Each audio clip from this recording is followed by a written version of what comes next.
Hello, என் கூட கொஞ்சம் ஸ்டேஷனுக்கு வாங்க. வந்து நீங்களே பாருங்க. கழுத்தை பிடிச்சி தரலாம் தான் அப்படி ஆளு சீரியஸா இருப்பானே. ஆளை பாரு. ஏய், இதுக்கு மேல ஏதாச்சும் பேசுன அப்புறம் மரியாதை கெட்டுப்பா. என்ன பண்ணுவீங்க? அடிப்பீங்களா? அடிங்க அடிங்க சார். போலீஸ்காரன் மேல கைய வச்சா என்ன ஆகும்னு தெரியுமா உனக்கு? சார் இருக்காரு, சார கேளு, டீட்டெயிலா சொல்லுவார். ஏதோ தெரிஞ்சவன் பழகுனவன் கொஞ்சம் மரியாதையா கூப்பிட்டா ஓவரா போறீங்க. இன்ஸ்பெக்டர், நீங்க ரொம்ப தப்பா பேசுறீங்க. நிச்சயமா நீங்க சொல்ற மாதிரி இங்க எந்த கொலை முயற்சியும் நடக்கல.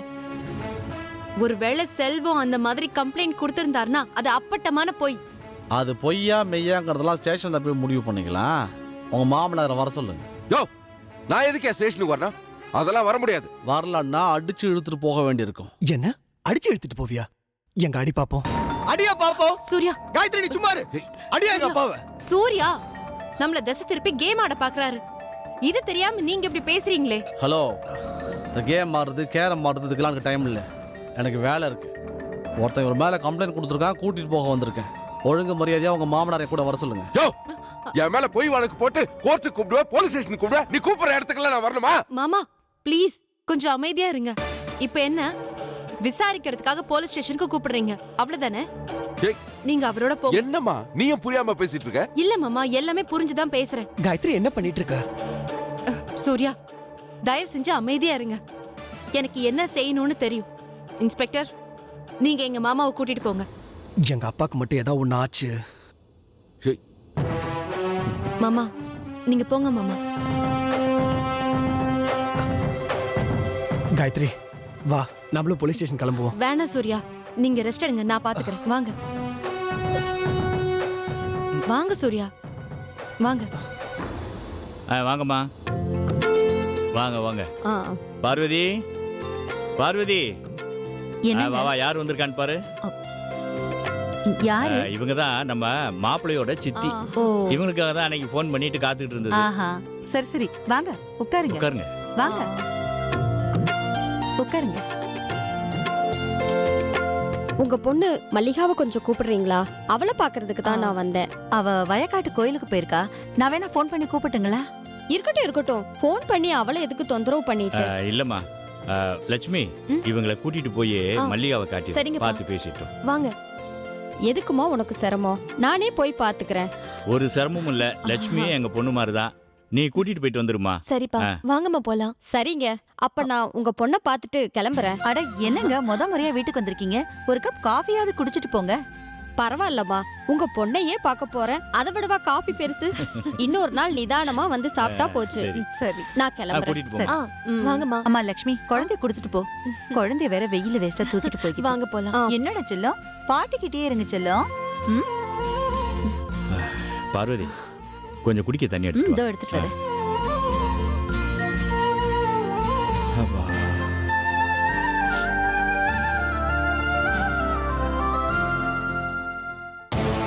தெரியல, இன்ஸ்பெக்டர் தான் வெயிட் பண்ண சொன்னாரு. அதான். என்ன சார் இது? என்ன வேலை பண்ணிருக்கீங்க? உங்க வயசுக்கு தகுதிக்கு ஏத்த வேலையா பண்ணிருக்கீங்க? இந்த அடி அடிச்சிருக்கீங்க, அவன் பொழைச்சதே பெரிய விஷயம் சார். ஐயோ சார், என்ன சார் சொல்றீங்க? இவன் எங்க வம்பு வளர்த்தானோ, எங்க வாய் விட்டானோ, யார் வளர்ச்சாங்களோ எனக்கு தெரியாது சார். இதுக்கு எனக்கு எந்த சம்பந்தமும் கிடையாது சார். சார், அவன் நேரம் உங்க வீட்டுக்கு தான் வந்திருக்கான். நீங்களும் உங்க பையனை சேர்ந்து போட்டு அடி அடின்னு அடிச்சிருக்கீங்க. 2 பேரும் சேர்ந்து கொலை பண்ண முயற்சி பண்ணி இந்த ஆளு கம்ப்ளைண்ட் கொடுத்துருக்கான் சார். ஐயோ, நான் சொல்றத நம்புங்க சார். டேய், நானா உன்னை அடிச்சேன்? சொல்றா, நானா உன்னை அடிச்சேன்? இல்ல சார், சும்மா கையை பிடிச்சு தள்ளல சார். சார், பிடிச்சதெல்லாம் அப்படி அடிபடுமா? ஏதாவது நம்புற மாதிரி பேசுங்க சார். சார், நான் சொல்றது உண்மை சார். இந்த ராஸ்கல் நடிக்கிறான் சார். சார், பயங்கரமா அடி போட்டிருக்கு அப்படின்னு டாக்டரே சர்டிபிகேட் கொடுத்துருக்காங்க. வேற என்ன பண்ண சொல்றீங்க? என்னங்க என்னங்க இதெல்லாம்? ராணி, எங்க போய் அடிபட்டு வந்தீங்க? இப்போ உண்மையை சொல்ல போறீங்களா இல்லையா? சொல்லுங்க. சொல்லுங்க, கேக்குறேன். ஏங்க, உங்களுக்குலாம் எத்தனை முறை சொன்னாலும் புத்தியே வராதா? எதுக்காக சம்மதி வீட்டுக்கு போய் தகராறு பண்ணிட்டு வந்தீங்க? என்னங்க ஆச்சு உங்களுக்கு? ஏதாவது ஆக்சிடென்ட் ஆச்சா, இல்ல கீழே விழுந்து அடிபட்டுச்சா? ஏமா, என்னம்மா பண்ணிட்டு இருக்கீங்க? அடிபட்டதால கட்டு போட்டு வந்து நிக்கிறாரு, புடிச்சு இந்த ஆட்ட ஆடுறீங்க சார். நீங்க கொஞ்ச நேரம் சும்மா இருங்க சார். என்னங்க, இப்போ உண்மையை சொல்ல போறீங்களா இல்லையா? விழுந்து அடிபட்டுச்சா, இல்ல உண்மையிலே ஆக்சிடென்ட் ஆச்சா? என்ன ஆச்சு சொல்லுங்க. ஐயோ ராணி, நீ எதுக்கு இப்ப இங்க வந்த? நீ போ முதல்ல. தப்புங்க, நீங்க செய்யறது ரொம்ப தப்பு. இத பாருங்க, உங்க தங்கச்சி காணாம போனதுக்கும் சம்பந்தி குடும்பத்துக்கும் எந்த சம்பந்தமும் கிடையாது. இது தெரியுமா உங்களுக்கு?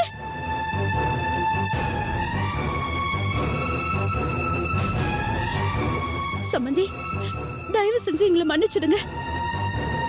என் வீட்டுக்காரு ஏன் இப்படி எல்லாம் நடந்துக்கிறாருன்னு எனக்கு சுத்தமா தெரியல. ஆனா நிச்சயமா இந்த மாதிரி அடிபடுற அளவுக்குலாம் நீங்க இவரை எதுவும் செய்ய மாட்டீங்கன்னு எனக்கு நல்லாவே தெரியும். உனக்கு தெரிஞ்சு என்னமா பிரயோஜனம்? இதோ நிக்கிறாரு உங்க வீட்டுக்காரு, அவருக்கு தெரியலையே. என் மேல கொலை முயற்சி வழக்கு போட்டிருக்கிறாப்ல. இதை விட ஒரு மனுஷனை எப்படி அவமானப்படுத்த முடியும்? ஐயோ, தயவு செஞ்சு அப்படி பேசாதீங்க சம்பந்தி. ஏங்க, மரியாதையா நீங்க கொடுத்த கேஸ வாபஸ் வாங்குங்க. அதுவும் இப்பவே நடந்தாகணும்.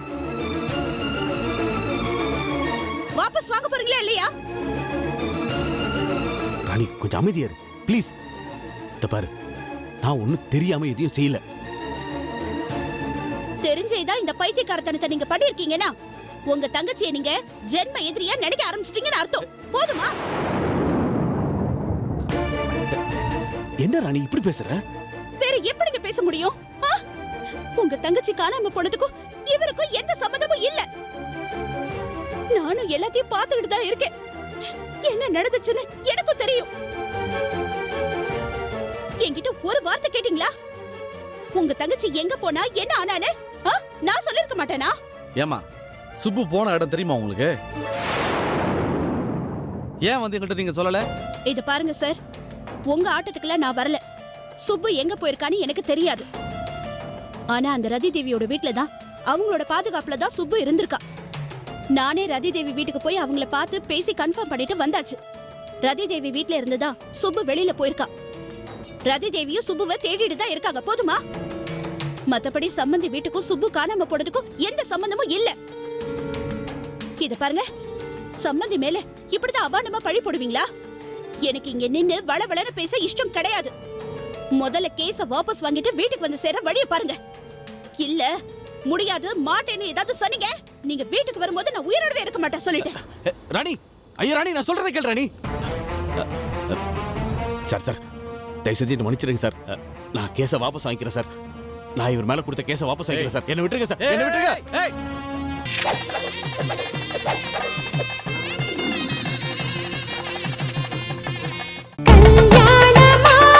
ஆனா எதெல்லாம் மகிழ்ச்சி அப்படின்னு எடுத்து பார்த்தோம் அப்படின்னா, பாரதியார் பக்கத்துல வந்து கொஞ்சம் அந்த மீசையெல்லாம் சுருட்டி வச்சுட்டு கொஞ்சம் ஒரு மிரட்டுவார். ஏன்னா அவர் தொடங்குறதே எத்தனை கோடி இன்பம் வைத்தா எங்கள் இறைவா அப்படின்னு. அடுத்த வேளை சாப்பாடு கிடையாது, 5 ரூபாய் கடன் கொடுக்க ஆள் கிடையாது, வீட்டில் அரிசி கிடையாது, உப்பு கிடையாது, புளி கிடையாது, பருப்பு கிடையாது. எப்போ இந்த இடத்த விட்டு ஓடணுமோ, பாண்டிச்சேரி எல்லைக்குள்ள காலை வைக்கணுமோ அப்படிங்கிற நித்திய பயத்தில் இருக்கக்கூடிய அந்த மனசுல எத்தனை கோடி இன்பம் வைத்தா எங்கள் இறைவா அப்படின்னு சொல்ற அளவுக்கு விலாசமாகவும் விகாசமாகவும் இருக்க முடியும் அப்படின்னா, ஏதோ ஏசி ஒர்க் பண்ணல அப்படிங்கிறதுக்காக வருத்தப்படக்கூடிய இனமா நாமெல்லாம். இதெல்லாம் ஒரு பெரிய விஷயமா?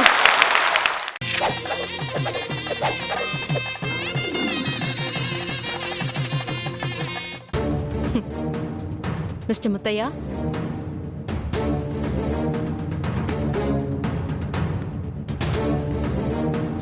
உங்க பிளே தோத்து போச்சுல்ல? ஆடுங்க சார், இன்னும் என்ன வேணா ஆடுங்க, எவ்வளோ டிராமா வேணாலும் போடுங்க, எவ்வளோ பொய் சாட்சி வேணாலும் ரெடி பண்ணுங்க. ஆனா ஒண்ணு மட்டும் சொல்லிட்டு போறேன், என் குழந்தைய தூக்கிட்டு போன சுப்புவை நானே கண்டுபிடிப்பேன். எங்க அண்ணியும் என் ஃப்ரெண்டு ரேணுகாவும் ஜெயில இருக்காங்கன்னா அதுக்கு யாரு காரணமோ அவங்களையும் கண்டுபிடிப்பேன். எங்க அண்ணியையும் ரேணுகாவையும் கண்டிப்பா நான் வெளியே எடுப்பேன். சுப்புவை தேடி பிடிக்கிற நேரம், குழந்தைய மீட்டெடுக்கிற நேரம், இதெல்லாம் நடக்கும். நடத்தி காட்டலனா என் பேரு காயத்ரி இல்ல. உங்களால முடிஞ்சா என்கிட்ட மோதி பாருங்க. ஆம்பளனா வீரம் வேணும், போலீஸ்னா ஒரு கம்பீரம் வேணும், நெஞ்சில நேர்மை வேணும். இதுல ஏதாவது ஒண்ணு உங்களுக்கு இருந்துச்சுன்னா என்னோட நேரடியா மோதிரத்துக்கு ரெடியா இருங்க. மாமா கிளம்புங்க. சரிம்மா.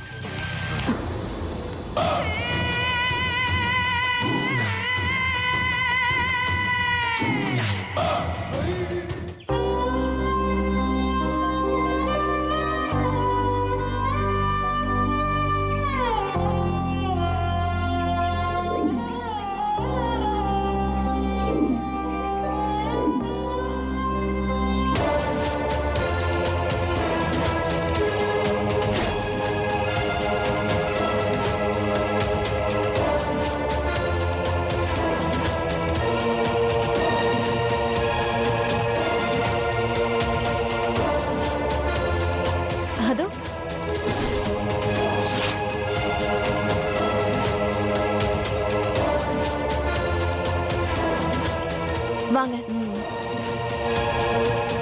மல்லிகா,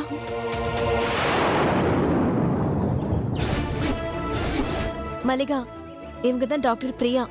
உன்னை பொண்ணு பார்த்துட்டு போனார்ல, அந்த மாப்பிள்ளையோட சித்தி.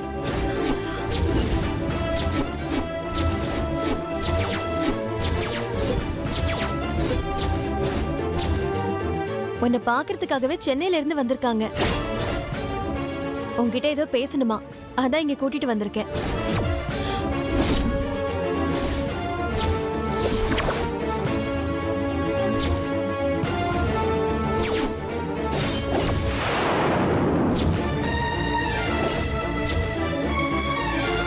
என்ன மல்லிகா, நல்லா இருக்கியா?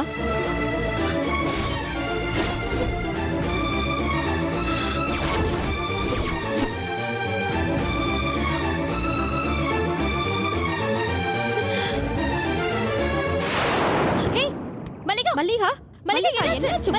மல்லிகா, என்னாச்சு? மல்லிகா, என்னாச்சுமா? மல்லிகா, கண்ண தரமா? என்னாச்சு மல்லிகா? மல்லிகா, எந்திரி. மல்லிகா, என்னாச்சு? மல்லிகா, மல்லிகா, என்னாச்சு? என்னாச்சு? டாக்டர் என்னன்னு பாருங்க கொஞ்சம். பாக்குறேம்மா. மல்லிகா, மல்லிகா, மல்லிகா, மல்லிகா, மல்லிகா, எந்திரி மல்லிகா. என்னாச்சு டாக்டர்? ஒண்ணு இல்ல லட்சுமி, சாதாரண மயக்கம்தான். மல்லிகா, மல்லிகா, என்ன பாரு மல்லிகா. எந்திரி மல்லிகா. மல்லிகா, மல்லிகா, கண்ண தரமா? மல்லிகா, எந்திரி. தர மெதுவா கண்ண தர. இங்க பாரு, இங்க பாரு. பாத்துமா, ஒண்ணு இல்ல. என்னாச்சு மல்லிகா? என்னாச்சு உனக்கு? என்னாச்சு உனக்கு? எதுக்கு என்ன பார்த்ததும் மயக்கம் போட்டு விழுகிற அளவுக்கு வீக்கா இருக்க? மல்லிகா, மல்லிகா, ஏன் அழற? மல்லிகா, அழாதமா. முதல்ல கண்ணை தொட மல்லிகா. என்ன மன்னிச்சிருங்க டாக்டர். என் வாழ்க்கையில நடக்கிற எதுவும் என்ன கேட்டு நடக்கிறது இல்ல. எனக்கே இப்படி எல்லாம் நடக்குதுன்னு எனக்கு தெரியல. விதி போற போக்குல நான் பாட்டு போயிருப்பேன். என் அண்ணன் தான் என்ன கட்டாயப்படுத்தி இந்த கல்யாணத்துக்கு என்ன சம்மதிக்க வச்சாரு. எங்க அப்பாவோட சந்தோஷம், என் குடும்பத்தோட அமைதி, அப்படி இப்படின்னு 1008 காரணத்தை சொல்லிதான் என்ன இந்த கல்யாணத்துக்கு சம்மதிக்க வச்சாங்க. மத்தபடி இன்னொருத்தரை ஏமாத்தணும்ன்ற எண்ணம் எல்லாம் சத்தியமா எனக்கு இல்ல டாக்டர். நான் உன்னை எதுவுமே கேட்கவே இல்லையே, ஏன் இப்படி புலம்பிட்டு இருக்க?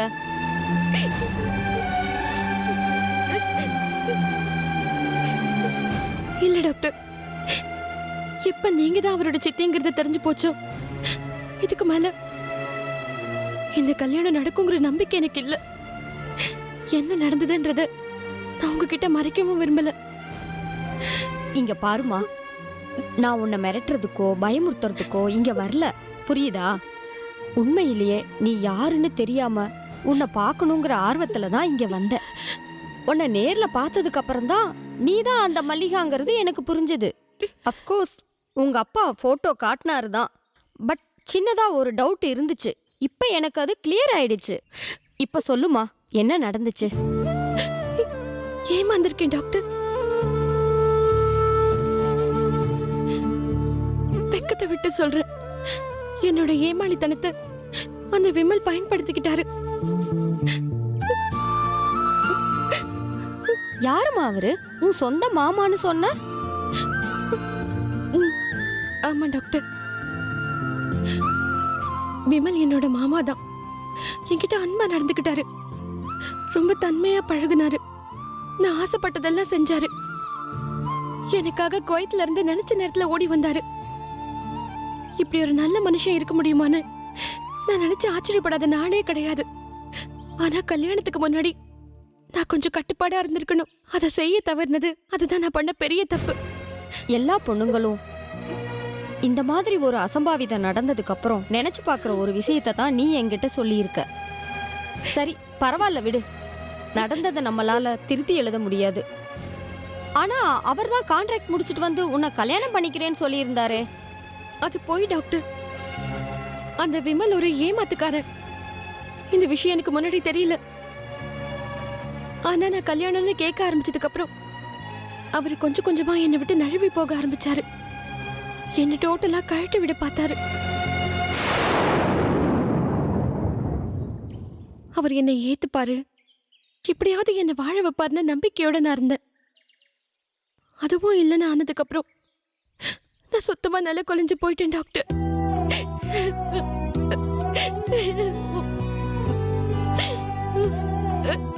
உன்னை நினைச்சா எனக்கு ரொம்ப பரிதாபமா இருக்கு மல்லிகா. எத்தனையோ பொண்ணுங்க தராதரம் தெரியாம இந்த மாதிரி தப்பான ஆளுங்களோட பழகி தன்னோட வாழ்க்கையவே பலி கொடுத்துறாங்க. ஆனா உனக்கு நான் ஒரு அட்வைஸ் சொல்ல விரும்புறேன். ஆசிய டாக்டரா என்ன பொறுத்த வரைக்கும் செக்ஸ்ங்கிறது ஒரு வம்ச விருத்திக்கான ஒரு அட்டெம்ப்ட். கற்பு அப்படி இப்படின்னு எல்லாரும் பேசுற மாதிரி நானும் அதை பேசி பெருசுபடுத்த விரும்பல.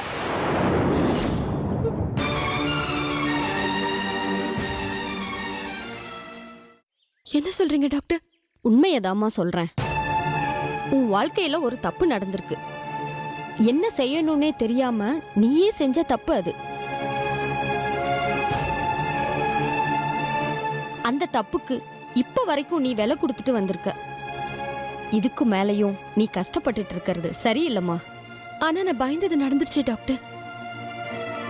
என் அண்ணன் எனக்கு மாப்பிள்ளை பாக்குறேன், எனக்கு கல்யாணம் பண்ணி வைக்கிறேன்னு சொன்னப்பெல்லாம் வேண்டாம், விமல் விஷயம் எப்படியாவது வெளியில வந்துடும், அன்னைக்கு அசிங்கப்பட்டு நிக்க வேண்டியது வரும், எனக்கு கல்யாணம் வேண்டான்னு காலை பிடிச்சி கெஞ்சாத குறையான கதர்னு என் அண்ணன் கேட்கவே இல்லை. விமல் விஷயம் வெளியே வராதுன்னு சொல்லி ஒரேடியே வாய் அடைச்சிட்டாரு. இப்போ மாப்பிள்ளையோட சித்தின்னு சொல்லி நீங்க வந்து நிக்கிறீங்க. யாரோ ஒருத்தர் மூலமா இந்த விஷயம் வெளியே வரதா போதுன்னு எனக்கு நல்லாவே தெரியும். என்னைக்கு அந்த அசம்பாவிதம் நடக்க போகுது, என்னைக்கு என் குடும்பம் நல்ல குலைஞ்சு கதற போதுன்னு பயந்துட்டே இருந்து அது இன்னைக்கு நடந்துருச்சு. என்ன மன்னிச்சிருங்க டாக்டர். உங்க அக்கா பிள்ளையோட வாழ்க்கைய நான் கெடுக்க விரும்பல. ஏய், ஏன் இப்படி பைத்திய மாதிரி பேசுற? இல்ல டாக்டர், நான் என் மனசுல பட்ட உண்மையை சொல்றேன். அன்னைக்கு சதீஷ் என்ன பொண்ணு பார்க்க வந்தப்ப கூட என்கிட்ட தனியா பேசணும்னு சொல்லி சாதாரணமா தான் பேச ஆரம்பிச்சாரு.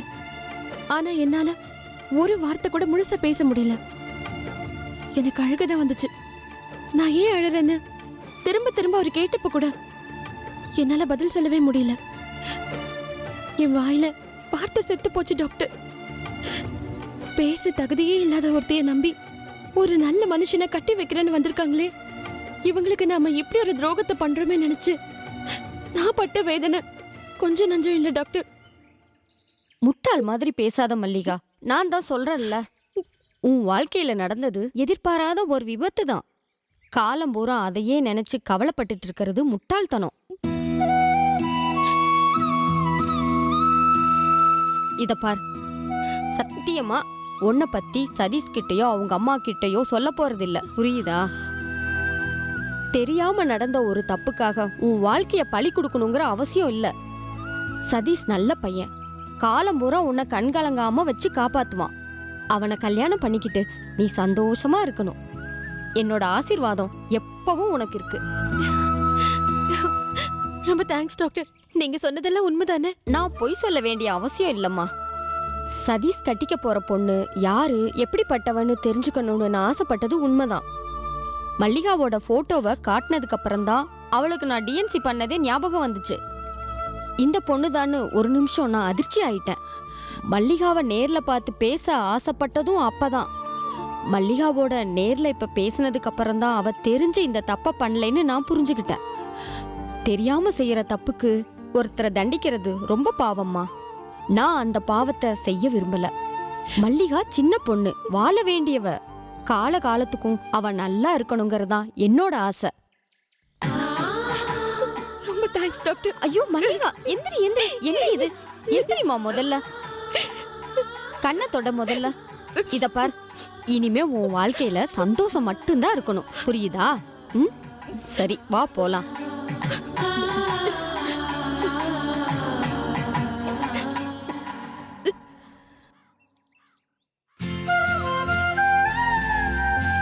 நான் வந்த வேலை நல்லபடியா முடிஞ்சிருச்சு. உங்க பொண்ணை பார்த்து இவளோட பேச வேண்டியதெல்லாம் பேசினதுக்கு அப்புறம் மனசுக்கு ரொம்ப திருப்தியா இருக்கு. கூடிய சீக்கிரம் நிச்சயதார்த்தத்துக்கு ஒரு நல்ல நாள் பாத்துருங்க. அம்மா, என்ன அப்படி பாக்குறீங்க? மல்லிகாவை எனக்கு ரொம்ப பிடிச்சிருக்கு. என் அக்கா பையன் சதீஷ் உண்மையிலேயே ரொம்ப கொடுத்து வச்சவன். இப்படி ஒரு நல்ல பொண்ணு, அமைதியான பொண்ணு, பொறுப்புள்ள பொண்ணு கிடைக்கிறது எவ்வளோ கஷ்டம். பொண்ணை தங்கமா வளர்த்திருக்கீங்க. மனசுக்கு ரொம்ப நிறைவா இருக்கு. இப்படி ஒரு வார்த்தையை கேட்கறதுக்கு நாங்க தான் கொடுத்து வச்சிருக்கணுமா? இதுக்கு மேல வேற என்ன சொல்றதுன்னே தெரியல.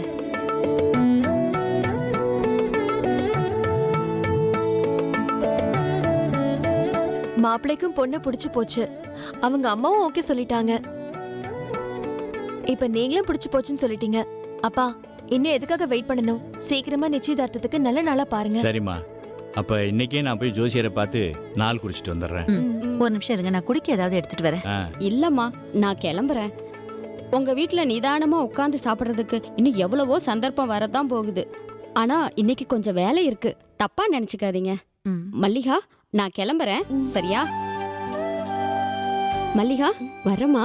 வர்றேங்க. வாங்க. வர்றேன்.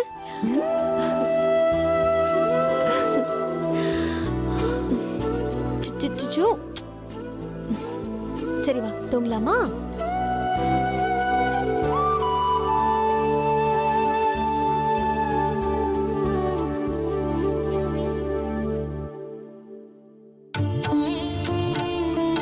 எனக்கு இது போதுங்க.